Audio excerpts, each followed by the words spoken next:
Yeah. So you shared with them perhaps like what losing your purse was going to do. Yeah, I thought I had to be even more clear because I didn't want to go into rationale. I didn't even have to provide a rationale. What else were you going to say? Yeah?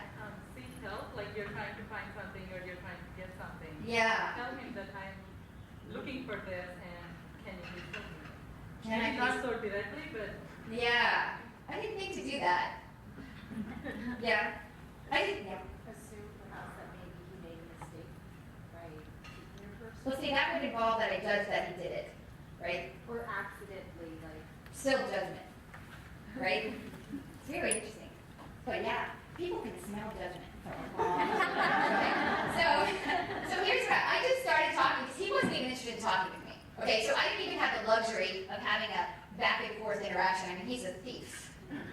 Okay? And I can't really make him want to talk to me. Their approach might have worked had he been social and an extrovert maybe or something, right? So I just start talking out loud. Oh, I would really love to get my notes back from that are in there. And you know what? My Palm Pilot doesn't even work. And you know, so no, I don't think anyone else would value it. I would so much value it. And you know, my phone is dead. And it was dead. And I said, you know, I think I'd really be happy to find my purse at a trash can right outside the Geneva City train station. That's what I am ready to receive. I'm ready to receive that happening. And I kept repeating what I was ready to receive out loud to the door, and he was standing right next to me. Okay? So I get off, and you know, I fill out all the forms and whatever.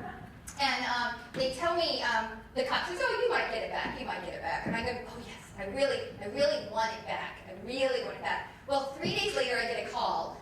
And they asked me to come down to the police station in Lausanne, Switzerland, about an hour away from where this event happened. And there was my purse. And it turned out the cop who just was helping me, but was thinking in his head, you're never going to see that again. He was right behind me in line. He says, I don't believe it. I've never seen this happen before. And so I looked back at him and I said, hey, maybe you can help me understand where this purse was found.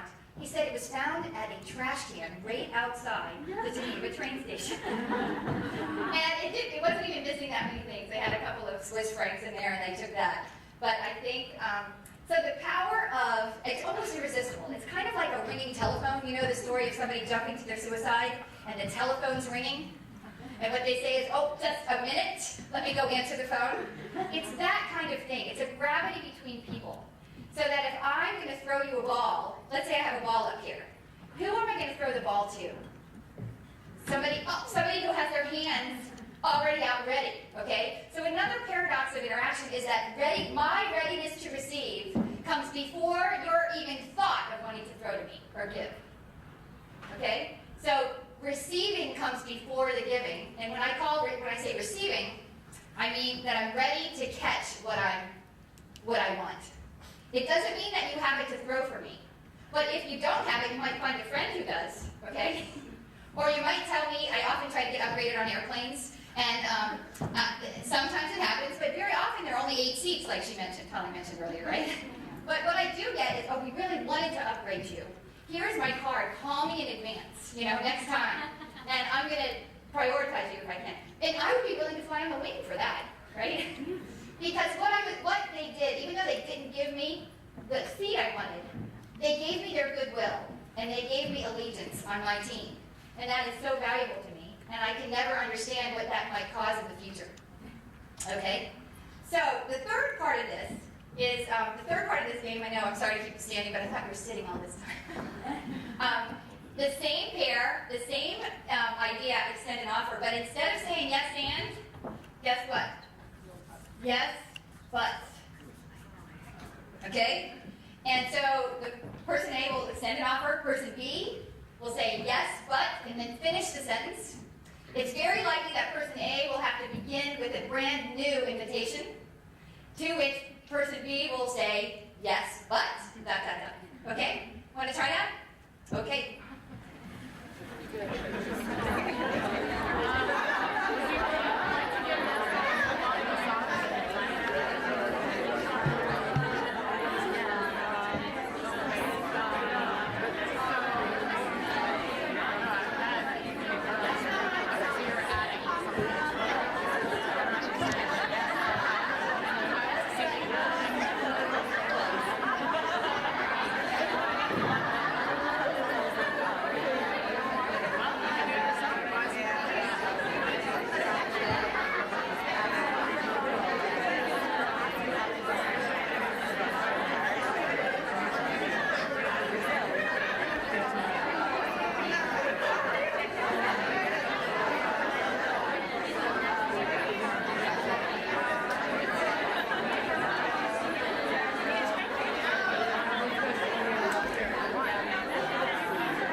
Okay, it's wimpy.